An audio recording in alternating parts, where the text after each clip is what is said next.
जून तक रहेगा।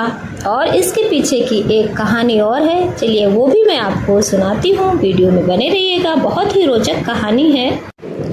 चलिए सुनते हैं इसके पीछे की एक और कहानी कि जब माता पार्वती भगवान भोले बाबा को पति के रूप में पाने के लिए की गई कठोर तपस्या और शिवजी द्वारा उनके दिन का समय चुराने, परीक्षा लेने के पीछे रूप से प्रेम की परीक्षा लेना था, उनके अहंकार को मिटाना था, तब भगवान भोले बाबा ने उनकी परीक्षा ली।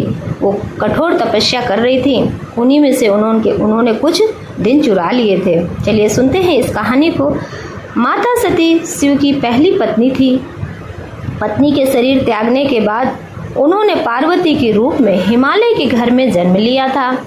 वो बचपन से ही शिव को पति के रूप में पाना चाहती थी और उसके लिए उन्होंने घोर तपस्या की।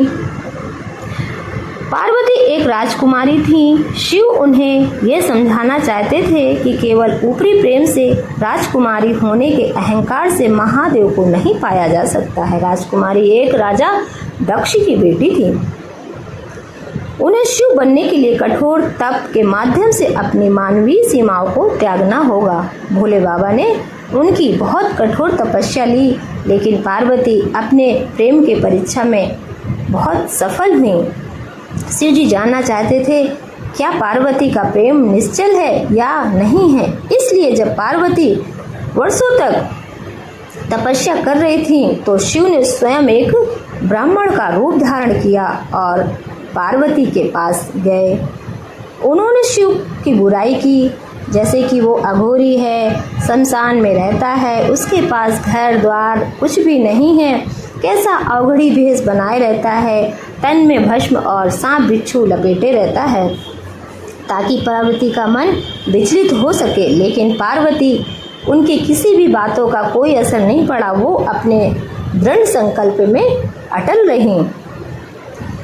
जब पार्वती ने अंत में भोजन पानी सब कुछ त्याग दिया तो शिव ने उनकी तपस्या के दिनों की गिनती को एक समय के लिए कम कर दिया और उससे कुछ दिन चुरा लिए, ताकि देखते हैं कि पार्वती क्या करती हैं। और उन्होंने कुछ दिन उससे चुरा लिए, लेकिन पार्वती अपने तपस्या में संलग्न रहीं और कठोर तपस्या करती रहीं।